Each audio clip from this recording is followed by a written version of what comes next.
Hi, Claudia Bermudez. And I'm Rebecca Hackop. And And together we we're are Joyful Joyful Disruption. What are we disrupting, Claudia? Well, Rebecca, right now we are disrupting the deep structures of schooling regarding classroom spaces. Tell me a little more.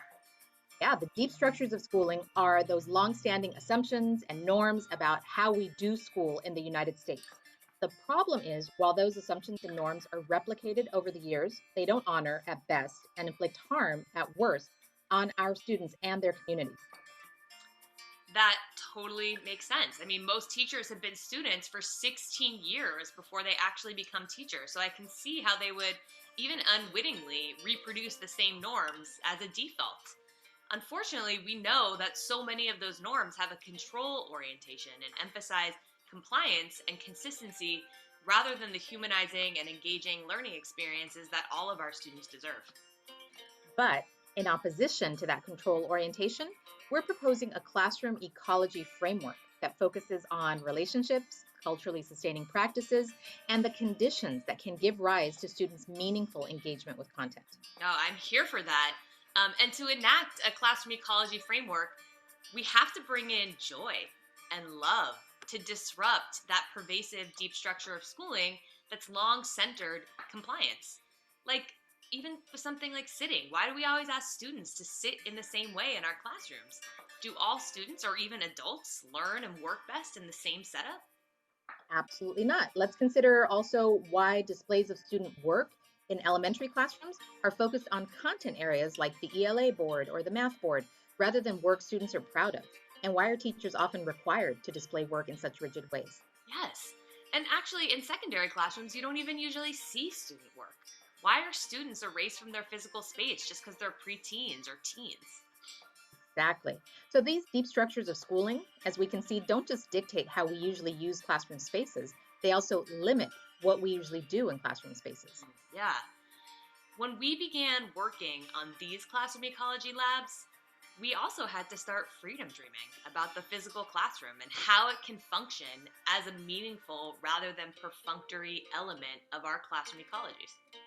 Which is why we designed our classroom ecology labs to disrupt the deep structures of schooling and contribute to culturally sustaining anti-racist classroom ecologies. Yeah, we were certain that our classroom spaces can provide students with a sense of belonging and affirmation, and that in the design, we can amplify the voices of Black, Indigenous, people of color, and other marginalized groups and voices, including those of our students. Absolutely. And overall, we worked to enhance students' engagement and learning with content, each other, their communities, and the world. So, we created these labs with love to show that we can change the way we think about and use classroom spaces. Neither of us are experienced tradespeople or designers, though I do love a good DIY. And we didn't go to any stores y'all don't have in your neighborhoods. But with a few minor adjustments and a few tinkerings, we were able to create these special love soaked spaces. And as you're checking out our labs, definitely we like the aesthetics, but don't get too caught up in those. We designed these spaces to be beautiful and deliberate, but most importantly, to affirm and enhance students and their engagement in learning. So we had the opportunity to freedom dream every element of two complete classrooms, a ninth grade ELA room and a third grade multiple subject room. However, we ask you to consider perhaps just a few elements that might inspire you to make your physical classroom space a meaningful component of your classroom ecology. So, as we describe the elements of our classroom ecology labs and walk you through them, we invite you to freedom dream with us. Dr. Rudine Sims Bishop is known as the mother of multicultural children's literature. In her research, she introduced the idea of books as windows that provide us with access to the lived experiences of unfamiliar others, and mirrors that can reflect and affirm our own journeys and experiences. In 1990, she wrote, "When children cannot find themselves reflected in the books they read, or when the images they see are distorted, negative, or laughable, they learn a powerful lesson about how they are devalued in the society of which they are a part. Our classrooms need to be places where all the children from all the cultures that make up U.S. society can find their mirrors." We propose that along with books, other tools that can serve as windows and mirrors include poetry, book lists, writing prompts, images of significant BIPOC plus through history, quotes around the room, and self-selected student work.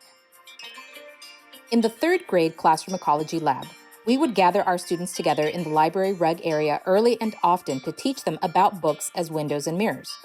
The display on the wall is mounted on a $23 piece of MDF and features an actual window and a mirror. We showcase the cover of the book Dreamers, Soñadores by Yuyi Morales, a Mexicana and the first Latina Caldecott Honor recipient. We also showcase the book Freedom Like Sunlight by J. Patrick Lewis, illustrated by John Thompson, that presents poems and brief biographical notes about well-known African Americans. For some students, the first text might be a window and the second a mirror. For others, both books may be windows or both may be mirrors. Our goal is to plant and then nurture the seed through the school year that we have agency as readers. What books come to mind that you would use as windows and mirrors? It would be great if we had the budget and the space to include books that would entice and excite all of our students, but that's not usually the case. We can, however, create moments in our classroom ecologies that affirm students' broad interests, pique their curiosity, and extend their view of themselves in the world. So many students have never seen books about science and heroes' journeys that feature characters in wheelchairs, but we can show them. Here we've painted a mural directly onto the wall in the reading nook in the secondary classroom and provided multiple lists of books featuring diverse characters, LGBTQ themes, books about religion, books about science, and more. This is a super low-hanging fruit that you can update and add to as you get to know your students and their varied interests. And when you do update the list, make sure you let your students know so they feel seen and valued. Just like books can serve as windows and mirrors, so can students' own work. Whether that's classwork, homework, their personal responses to literature, their sense-making of the world, or their own creative writing or painting. It's rare that high school students get to see and respond to each other's work, but why? Doing so might give them insight into their peers' experiences or mirrors that reflect shared experiences. How often do we invite students to select what they want to share with their peers? Here we've painted and cut butcher paper, stapled it to the wall, and created an opportunity for students to do just that. We regularly strive to disrupt the control and compliance orientation that pervades school, but it runs so deep. Sure, there are metal detectors and bag checks, but there are also single file lines and the expectation that all students sit where and how we tell them to and stay there. Do all students have the same body types? Learn best in the same context? Is each context right for all learning? Not even Claudia and I like working in the same setting. Yet the deep structures of schooling insist that all students sit in the same size and shape desks or crisscross applesauce on the rug. In contrast, flexible seating honors students' insights, experiences, agency, and bodies by allowing them to sit in ways that best suit them when it best suits them. Flexible seating also invites teachers to consider the best configurations for learning relative to the task. Designing and using the whole classroom ecology for flexibility opens up numerous possibilities. By ninth grade, students have a sense of how they work best, and that sense will also change as they change and develop throughout the year. In this room, we wanted to make sure there were many options for students to sit within or outside of standard desks depending on what feels best for their bodies. That means students are invited to sit on the rug, on the couch, or at the group table during instruction and group work. If students do prefer desks, they can sit in pairs, pods, or groups, depending on what feels right for them. With whiteboard space all over the room, it's also easy for students sitting solo to join peers for group work. By the way, we would make all this thinking explicit to students so they feel most empowered to make the best choices for their learning. We found most of the furniture you see in this room on the school campus and picked up the couch for $100 on Facebook Marketplace. But with more time, we think we could have scored an even better deal. The rugs we used in this room range from $10 for small rugs to $50 for the rug near the couch and $90 for the rug at the front of the room. All these rugs were purchased at IKEA and Home Depot and create new options for seating. Flexible seating aims to increase activity, engagement, and focus by untethering students from sitting at the same desk for long periods of time on a daily basis. Whenever we disrupt the deep structures of schooling, we carefully think through practical implications. So in the case of flexible seating with K-5 students, that means that we would explain early and often how seating works in our classroom. If we were teaching third graders in this classroom ecology lab, we would start our days in a circle on the rug in the middle of the U shape formed by student desks. Then students would move in pods that might change every 2 weeks. For example, they might all have an assigned seating pod for ELA and another for math so that we could differentiate small group instruction easily. A class set of clipboards and individual pouches of pencils, erasers, and crayons labeled with students' names would be essential for open choice time where students could sit in any one of the 4 rug areas in the room or the gym mat from IKEA that can be moved to any space in the classroom. Flexible seating opens up choices for students and reinforces creativity and innovation as opposed to rigid compliance with classroom configurations designed to restrict student movement and maximize teacher control. One of the innovations in education that most schools and school districts have embraced in recent years is socio-emotional learning, or SEL. According to the Greater Good in Education Initiative at Berkeley, self-awareness and self-management are 2 of the 5 components that make up CASEL's model of SEL. Self-awareness is the ability to be aware of one's inner life, emotions, thoughts, behaviors, values, preferences, goals, strengths, challenges, attitudes, mindsets, and so forth, and how these elements impact behavior and choices across contexts. Self-management is the ability to navigate and shift in a healthy way one's thoughts, emotions, and behaviors in order to make decisions and reach goals that benefit oneself and others. The safe spaces in our classroom ecology labs are designed to show examples of physical spaces where these processes can happen in organic and humanizing ways. We created the space in the 3rd grade lab by removing the doors from a cabinet bolted to the wall and adding a $30 gym mat from IKEA and a cushion as a comfortable seating area with a small plastic bin of optional stress-relieving activities. The key here is not the aesthetic elements, although we designed those with love and care, but rather the intention of creating a distinct space in the classroom that students may opt to use when they need to self-regulate. As with other classroom ecology physical components, we would teach our students that the purpose of this area is to help them with the self-management and self-awareness aspects of SEL. They need to know they are free to use the space anytime they need to check in with their feelings. The small posted sign that students can see when they're in the little gym mat seat reads, "You are safe, you are loved." In this safe space, you can freedom dream, rest, breathe, draw, and doodle, write for yourself, write a note explaining how you feel, take time to feel what you're feeling. One of the most powerful things teachers can do with safe spaces is to model using them to take a beat or do some breathing exercises, for example, and then open a discussion about how and why they use the space with their students. Although during COVID, schools have started to talk more about meeting their socio-emotional needs of secondary students, within the deep structures of schooling, SEL is just for elementary school students, and there's no time for such fluff in middle school or high school. The thing is, removing space for our students to feel and experience their emotions doesn't remove those emotions or teach students how to manage them. So providing and modeling the use of a safe space, not unlike the safe space in the 3rd grade room, tells students it's okay for them to feel off, need time to collect themselves, or need space from the group. This safe space maximizes a natural nook in the classroom, which is nicely located near the window. We found the chair on site, added the palette for texture and as a magazine rack, included turf and some art made from scavenged palm leaves to make the space feel separate and more organic, and added affirming messages to the existing space. All students of all ages should have classroom ecologies that affirm all of their experiences. To that point, from the second students enter our classroom on the first day, we want them to know that we're striving to disrupt the deep structures of schooling. Sure, but most importantly, we want them to know that they matter and belong in our classrooms. Wherever they look in our classrooms, we want students to see messages that affirm their identities and experiences and broaden their ideas of what's possible and what's possible for them. In an English classroom, it seems silly not to take advantage of the power of the discipline. Posting quotes from literature around the classroom exposes students to more ideas and more literature. Selecting quotes from diverse texts and authors and including pictures of both entices students and broadens their ideas of who can be an author. Selecting provocative and spicy quotes can challenge them to think and even get them to memorize lines of literature by accident. Plus, inviting students to contribute their own quotes to the wall that inspire and challenge them shows them that this is their classroom and they matter here. And if you're feeling really brave, plus you're communicating your intentions clearly, you can invite students to write their favorite quotes around the classroom, as we did. In any secondary classroom, though, you can also post class norms for each period.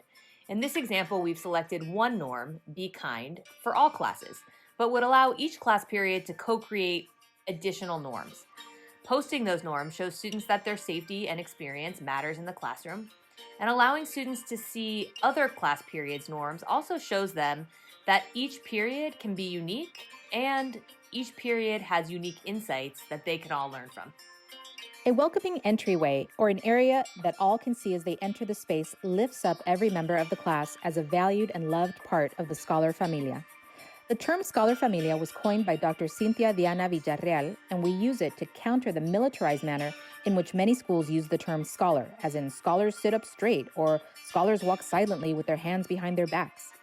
In an ecological framework, we explicitly teach that we learn in and from community. We created a mock roster for our third grade class and wrote those names on multicolored speech bubbles from the 99-cent store. Ideally, pictures of the students would also adorn the display. William Ayers, educational theorist, poignantly notes, every student who comes through the classroom door is a three-dimensional human being like myself, and a person of infinite and incalculable value, someone to be treated with awe and respect, humility and patience. Using the term scholar familia is just one example of how to make affirming and expanding messages part of the common language of your classroom community. What term might you use for this purpose as you freedom dream your classroom ecology? Reimagining what we include and make public on our class calendars is a perfect opportunity to be casually critical, which we define as incorporating your evolving critical social justice perspective into your daily teacher language and moves, not necessarily related to content. Hatkoff and Bermudez, 2020.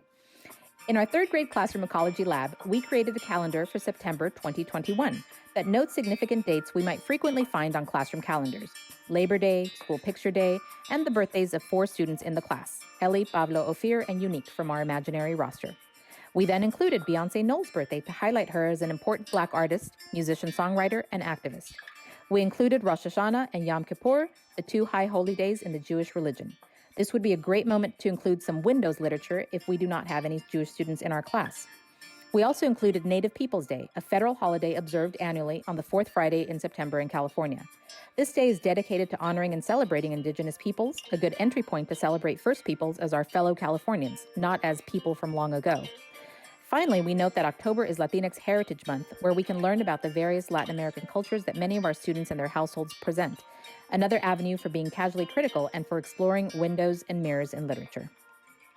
One question we ask when considering how to design classroom ecologies is how can we use spaces and moments in this classroom to extend students' learning? Sometimes that can include anchor charts, as we often see, but it can also include spaces and stations that give students agency and opportunity to extend their learning. One question new teachers often ask us, and many teachers in general, is what about students who finish quickly? To that we answer, why not prepare a space in the room with meaningful and enriching ways for students to dig deeper into the skills of your disciplines? Access to science is an equity and social justice issue. All students can and should have access to complex ideas. In a small space and in small moments, students can develop models, design solutions, construct arguments, and see themselves as nascent scientists. The brilliant book Ada Twist Scientist by Andrea Beatty and David Roberts serves as an inspiration for the mini science lab in the third grade classroom ecology lab. A running theme in the story is that Ada is so inspired by the many questions she has that she writes her ideas all over the walls, or what she calls the Great Thinking Hall. We created a small whiteboard contact paper area for students to write on, but they could also wrap around to the front of the cabinets and write on that whiteboard there too. Our goal is to let students explore the ideas that they find fascinating, just like Ada was intrigued by the questions: why does it tick and why does it talk? Why don't we call it a granddaughter clock? Why are there pointy things stuck to a rose? Why are there hairs up inside of your nose? The Mini Science Lab allows students to explore the third grade NGSS performance expectation of Life Science 2, Ecosystems, Interactions, Energy, and Dynamics, after a formal lesson. Specifically, students can delve into the disciplinary core idea of LS2D, social interactions and group behavior, that states being part of a group helps animals obtain food, defend themselves, and cope with changes. Groups may serve different functions and vary dramatically in size. So we could ask students how being part of a group might have helped dinosaurs, and this question could serve as a springboard for their own questions and hypotheses. Small science journals purchased for 99 cents each, 2 $1 science placemats from Target, and some expository text materials set the stage for inquiry. We consider freedom dreaming as a way to move from the deep structures of schooling to critical social justice education. In order to create new worlds and ways of being, first we must imagine or freedom dream them. Physical spaces where students can freedom dream individually or in community with their scholar familia invite them to joyfully disrupt paradigms, norms, protocols, and ways of being that do not include or honor them, and to generate new possibilities. In this way, students can seed new worlds.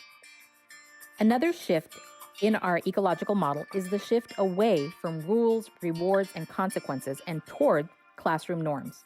Norms emphasize that we strive to function as a community where relationships are paramount. The 2 norms in our 3rd grade lab are 1, engage respectfully, and 2, engage mindfully. Each norm has a description with a corresponding icon of what it could look like and sound like to enact that norm in our shared space. These norms are designed to reflect the SEL competencies from CASTLE. So often, English language arts becomes about 5-paragraph essays and trying to guess what the teacher wants or which interpretation will make them happy. Unfortunately, the deep structures of schooling have emphasized getting things right in English classes instead of using the tools of the discipline to step into and activate student voice, power, understanding, and insights. To create this powerful learning opportunity, we removed the doors of the closet that was bolted to the wall and turned it into a bookshelf. We bought 2 99-cent folders, and in one folder are intellectually, creatively, and/or socio-emotionally rigorous writing prompts we printed out that students could rip out, photograph, or remember for their own writing practice. In the other folder are short poems for students to take, read, or photograph. And to accompany the poems, we've included some ideas about what to do with a poem. There is no one right thing to do with a poem, so let's make that explicit to students so we can stoke their awe and wonder at the power of words rather than alienate them with inaccessible language and ideas. We also want to show students that their ideas and questions matter, so we've invited them to share a poem or a writing prompt that their peers can pick up and engage, one of their own invention or something they've seen and appreciated. This is an element of the classroom ecology students can experience with extra time, when they finish an assignment early, before or after class, or even within the context of a lesson. Traditionally, in the deep structures of schooling, teacher desk areas are seen as off limits. They are often the place where teachers sit to write office referrals or reprimand students. We propose an ecological framework where all space can be used as shared space to model community and collaboration. Of course, teachers would still have a place to store personal items away from students. Additionally, the space is designed to be comfortable for the teacher with a $6 chair pad and a $5 back cushion from IKEA. We also wanted to highlight an inviting space for the teacher to work with 1 or 2 students who could sit on the low stools, or the teacher could sit on the small rug in front of the desk with the student and they could use stools as writing surfaces. We painted the front panel of the desk for a pop of color, but it would also be a perfect place for whiteboard contact paper, which is one of the most useful teacher tools we have come across in a long time. Working from home taught me personally that I prefer working on a couch rather than a desk. So if this were my classroom ecology, I would minimize the teacher desk and share space with my students, probably on the couch. How can we expand students' ideas of inclusion and belonging? Inclusion means that teachers intentionally and publicly honor all voices and experiences. In an ecological framework, we encourage surveying students and asking what they would like to see included in their surroundings. We would also ask ourselves as teachers what we tend to do in our classrooms out of habit or because we've never seen a particular thing done a different way.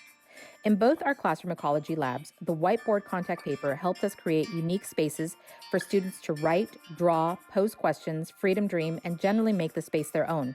Therefore, ensuring the fullness of every student's positionality and our own positionalities as classroom teachers are included in our shared physical classroom space. One of the best ways we can include and support all students in learning is just to remove any hurdles or barriers within our sphere of influence. Within our classroom ecology labs, we wanted to make sure that students knew that they would have all the supplies they need for classroom activities, but also for social interactions: pens, paper, notebooks, tissues, hand sanitizers, and even deodorant. When we take these resources and our intentions for them seriously from day one and make them clear to students, students will also take them seriously and appreciate it.